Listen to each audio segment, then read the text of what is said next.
argumentation nato diri ang ato ang gisgutan diri higala tapikal ni siya nga kay niingon man ka nga ang akong baruganan no Bible alone wa ko ni ano ana wa ko ni palag ana tinuod na siya so gigamit ako ang Isaiah tapikal no wala ko nag-ingon nga sa panahon sa Isaiah naa na ang New Testament. O ako nag-ingon na sa imo ha. Ako na siyang gigamit nga na verse, text, no? Kay ang atong gisgutan niingon man ka nga sayop na nga Bible alone lang. O akong gigamit ning Isaiah chapter 34 verse 16.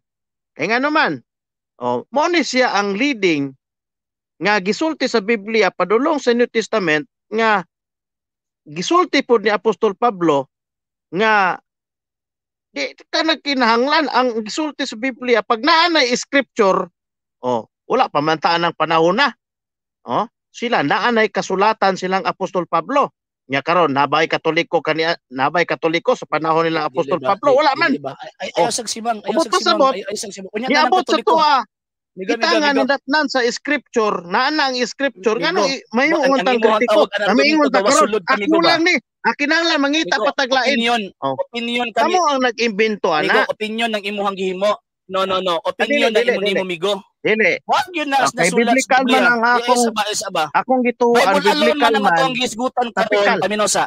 Bible alone man ang atong gisgutan karon ingon ka gitawag og tapikal. So kung tapikal kinalag interpretation. Kung topical siya, kinag-interpretation, dapat na ay basis sa interpretation. So, unsa may basis ng interpretation nga naapil ng Biblia sa libro? Ikaw na ganyan nag-ingon nga, existido na nga mga libro ana nga panahon. So, buti pasabot, okay, granting pag-abot sa gitawag og New Testament, kompleto na ang gitawag og Old Testament. So, mahulog, kung dito lang takutob sa nakasulat based sa gisgutan nila San Pablo, dapat di ka mo tuog bagong testamento. Abot pasabot, imo ako kanon ang bagong testamento. Wala na ko isulti nga existido na ang New Testament anang panahon na wa ko nagsulti sa imo ana. Kaya kinsa man poy kinsa man poy nag-ingon nimo nga ang New Testament appear sa Sacred Scripture. Kay kung dili pa man ka existido na ang panahon ang New Testament. Unsa? Kinsa man nag-ingon nimo ba nga appeal sa Sacred Scripture ang New Testament nakabalo man ka na dili pa existido ang New Testament at that time. Sa gisulti ni San Pablo.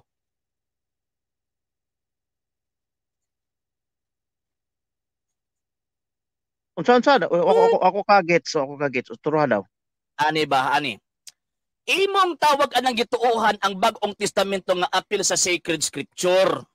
Unya admitido ka nga ikaw ganit mismo nag-ingon nga sa panahon sa pagsulti ni San Pablo ana wala ka ni sulti na existido na ang New Testament at that time. Karon ako pangutana, kinsa may nagsulti nimo na kanang New Testament ka 27 books including katong writings ni San Pablo apil sa Sacred Scripture?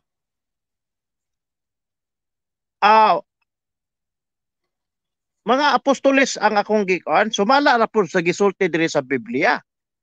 Sumala sa mga sulat sa mga apostoles.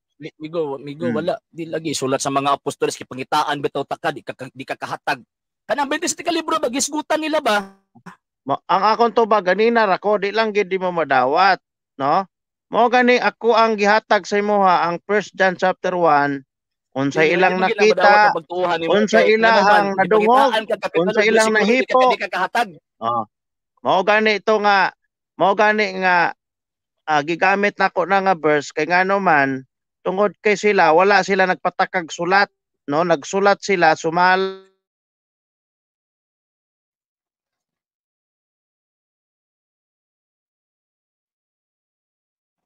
Dili ani ba? Wala ko yung problema nagsulat ba sila? Di na ko na problema. Diretas pagkanon ba? Muna punto na ako, Mr. Gomez.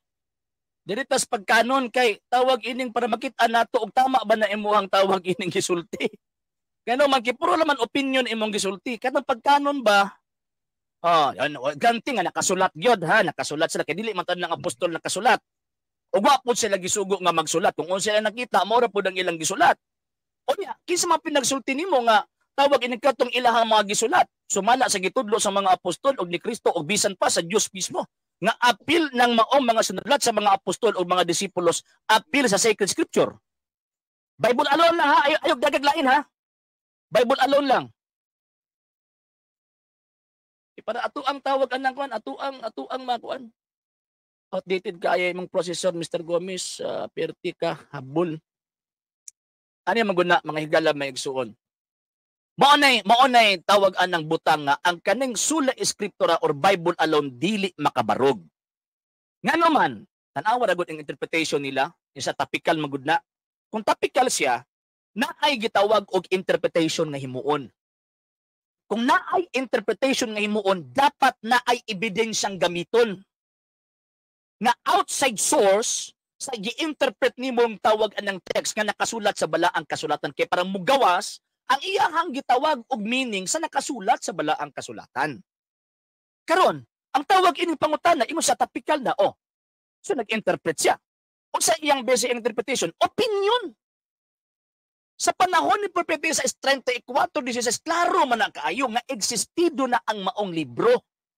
Kung existido na ang maong libro, kung sundo na ito ilang pangunahon na nga kana lang ang tuuhan, mahulog na ang sinulat sa mga propeta o katong gitawag og mga little histories nila nga nabutang sa gitawag og Old Testament. Wala tinabot apil ang New Testament.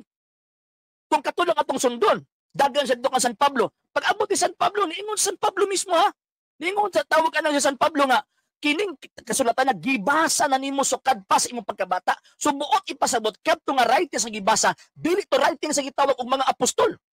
So mao nang nangutan ko kinsay gitawag og naghatag og otoridad na kanang maong gitawag og 27 ka libro apil na sa sacred scripture, di katubag.